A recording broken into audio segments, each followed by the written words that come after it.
Allow me to begin this analysis by a quote from Ben Carson, that is from the USA. Benny is saying this: "We've been conditioned to think that only politicians can solve our problems. But at some point, maybe we will wake up and recognize that it was politicians who created our problems." I'm reading this because that is the exact resolve that the Gen Z have. For a very long time, politicians, indoctrinated us to believe that they are part of the solution to our problems. And people are beginning to wake up that they are part of our problems and not part of the solution. This is why politicians kept on dividing us along the tribal lines and along party lines. But if there is a generation that has proved to be obstinate, stubborn, determined, and fearless, is this generation, Gen Z. Now, you would think that they want to give up. William Ruto thought that by withdrawing the finance bill 2024, they would give up. But it's now turning out that the finance bill was just a trigger. It was just a tip of an iceberg. There is more than lies in what the Gen Z is fighting for. Now, the Gen Z have decided that despite calls from the forces of status quo, forces that are opposing change, to stop the demonstrations, to stop fighting for their rights, to stop emancipating our country, they are going to continue it. On Tuesday, 2nd of July, they are going to occupy CBD. It seems this is a never-ending battle. For the better part of the day, Gen Z occupied CBD. It was Sunday, and no one expected that they would be on the streets. But they went there and they were saying that they were lighting candle in memory of their colleagues, the beloved ones, whose lives ended by the careless, trigger-happy policemen. And this is how things went and how they declared that Tuesday it is.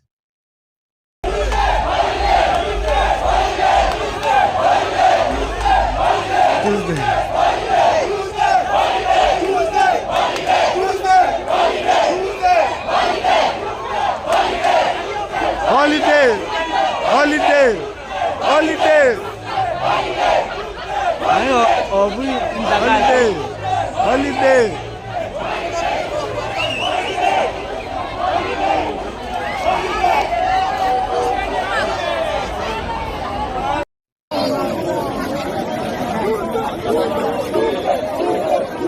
Tuesday, Tuesday, Tuesday, Tuesday, Tuesday, Tuesday, Tuesday, Tuesday, Tuesday,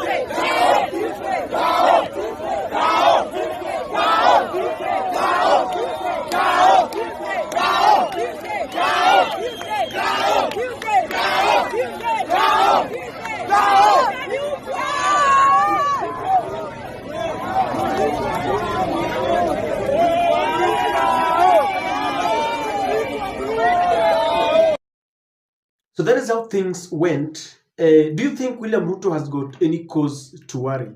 Do you think he's got any reason to worry about the continued demonstrations? And that is what I want us to look at. Please subscribe to our channel if you're watching us for the first time. Click the notification bell to allow YouTube to notify you. Give this video likes. And to all our subscribers and our supporters, allow me to thank you in a very special way.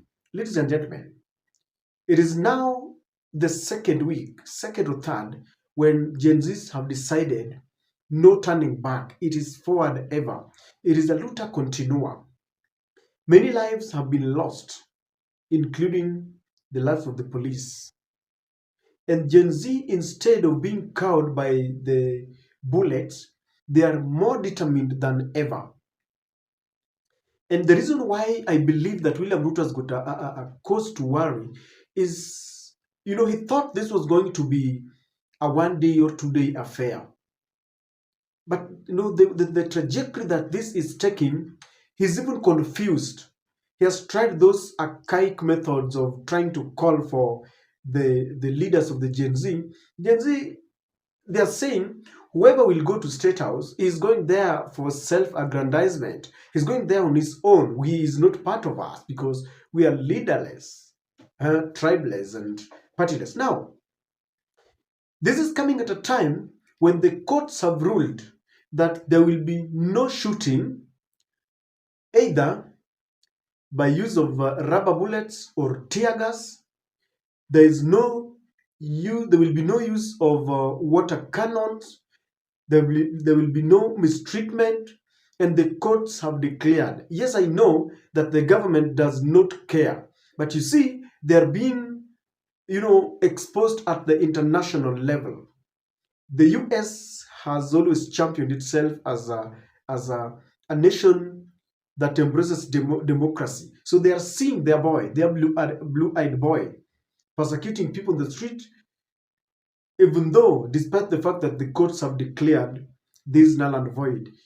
We saw this video of Alfred Keter being abducted, and it can only paint a picture to what will happen on Tuesday, because our policemen are thugs.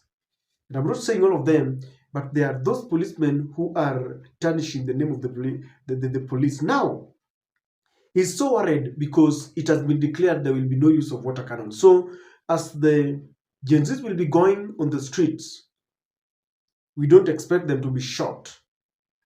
And I know the police must be there to protect both the demonstrators and those who are not involved in demonstrations. So, the ruling and the verdict of the court has really complicated matters for William Samoei Ruto.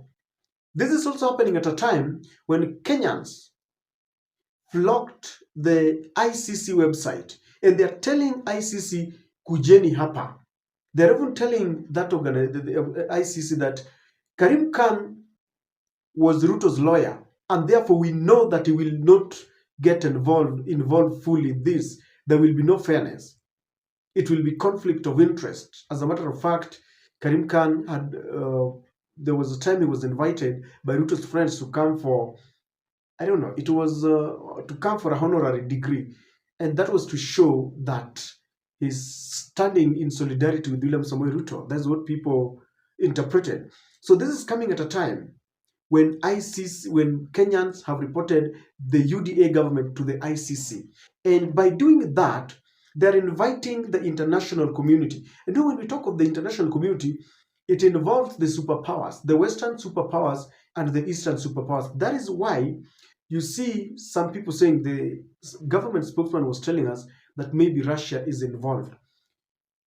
The whole, the whole globe, the whole world is looking at Kenya and is looking at Ruto. Ruto himself decided to plunge himself into the international political arena, making calls that we can do away with the dollar, accepting everything that the West wants, like going to Haiti. So he's a man who is exposed. So as these Gen Z are going back to the streets, the ICC is there. And I know, even though not much can happen, but Kenya has exposed the ICC. They must just decide to act to save their face.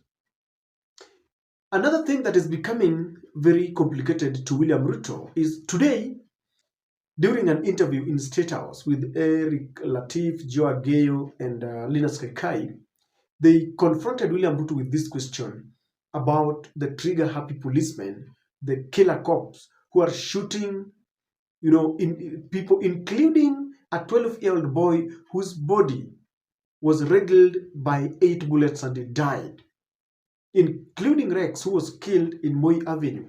And with this question that our Gen Z only carry a phone, they only carry placards and a flag. So this question he was confronted, and he's saying that the police is doing their own investigation, and he maintained that he took oath of office to protect Kenyans, and he was saying that if any officer will met any atrocity on innocent Kenyans, then they will carry their own cross. So by doing this, he's been exposed. So we want to see it is coming for him at a time when it is like he's telling the police, or he's just making public utterance that wale ambao wataenda kuua wenzao watabeba msalaba yao. And this is a clarion call to the officers who are just shooting people to be very, very careful. To be very careful. It is also exposing William Ruto, because William Ruto had told the IMF that he would implement all this without any problem. You know, William Ruto never knew that there would come a time when a generation would wake up and decide that we are going to do this no matter what. He's used to the kind of demonstrations that is always carried by Raila Odinga. And let me repeat, even if you don't want to hear this, the statesman. Raila, who will corner you, then he decides there comes a time when a nation is bigger than an individual, and he looks at Kenya, the way he loves his country, and he says, endelea, not with the Gen Z, because they don't have any leader. So they are not looking back, and they have rejected dialogue. So the IMF is looking at William Ruto.